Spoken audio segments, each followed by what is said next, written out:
बिहार में जमीन की खरीद बिक्री पर बड़ा ब्रेक। 2027 तक नहीं होगी रजिस्ट्री। जानिए क्या है सरकार का मेगा प्लान। नमस्कार, आप देख रहे हैं स्टार टीवी बिहार। मैं हूं आपके साथ अपराजिता सिंह। बिहार के जमीन बाजार और रियल एस्टेट सेक्टर से एक ऐसी खबर आई है जिसने पटना से लेकर भागलपुर तक के लोगों की धड़कनें तेज कर दी। राज्य सरकार ने शहरी विकास को एक नई दिशा देने के लिए एक बहुत बड़ा और कड़ा फैसला लिया है। इस फैसले के तहत राजधानी पटना समेत प्रदेश के 10 अन्य महत्वपूर्ण जिलों में चिन्हित सैटेलाइट टाउनशिप क्षेत्रों में जमीन की खरीद बिक्री, उसके ट्रांसफर और किसी भी तरह के नए भवन निर्माण पर तत्काल प्रभाव से रोक लगाने की तैयारी कर ली गई है।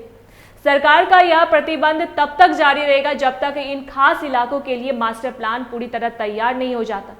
अनुमान लगाया जा रहा है कि यह पाबंदी साल 2027 तक प्रभावी रह सकती है, जिसका सीधा मतलब यह है कि आने वाले कुछ सालों तक इन इलाकों में जमीन की रजिस्ट्रियां पूरी तरह थमी रहेगी। बिहार की सियासत में आए हालिया बदलाव के बाद मुख्यमंत्री सम्राट चौधरी की अध्यक्षता में हुई पहली कैबिनेट बैठक में यह क्रांतिकारी फैसला लिया गया। बैठक में कुल 22 एजेंडों पर मुहर लगी, लेकिन सबसे ज्यादा चर्चा 11 नए सैटेलाइट टाउनशिप बनाने के प्रस्ताव की हो रही है। नगर विकास एवं आवास विभाग जल्द ही इसके लिए आधिकारिक अधिसूचना नोटिफिकेशन जारी करने वाले हैं। जैसे यह अधिसूचना जारी होगी, चिन्हित किए गए टाउनशिप इलाकों में जमीन का कोई भी सौदा कानूनी रूप से मान्य नहीं होगा। सरकार का तर्क है कि बिना किसी योजना के हो रहे शहरीकरण ने पुराने शहरों का दम घोट दिया है, इसलिए अब नए शहरों को मास्टर प्लान के जरिए योजनाबद्ध तरीके से बसाया जाएगा। इन नए शहरों को पहचान देने के लिए सरकार ने बिहार की गौरवशाली विरासत और संस्कृति से जुड़े नामों का चुनाव किया है। उदाहरण के तौर पर पटना के पास बसने वाले टाउनशिप का नाम पाटलिपुत्रा रखा गया है, जो सोनपुर के पास वाले इलाके को हरिहरनाथपुरम के नाम से जाना जाएगा। इसी तरह गया में मगध, मुजफ्फरपुर में तिरहुत, दरभंगा में मिथिला और भागलपुर में विक्रमशिला जैसे ऐतिहासिक नामों से नए आधुनिक शहर बसाए जाएंगे। शुरुआत में प्रत्येक टाउनशिप का क्षेत्रफल करीब 800 से 1200 एकड़ तक तय किया गया है, लेकिन सरकार की योजना इसे भविष्य में कई गुना विस्तार देने की है।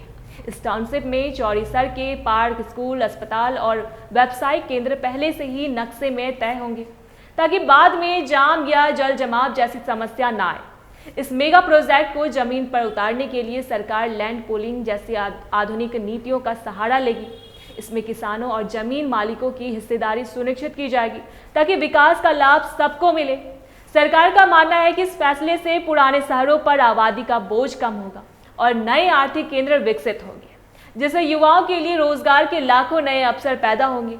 हालांकि इस फैसले के सबसे बड़ा असर उन लोगों पर पड़ेगा जिन्होंने हाल के दिनों में निवेश के नजरिए से शहरों के बाहरी इलाकों में जमीनें खरीदी थी या खरीदने की योजना बना रहे थे।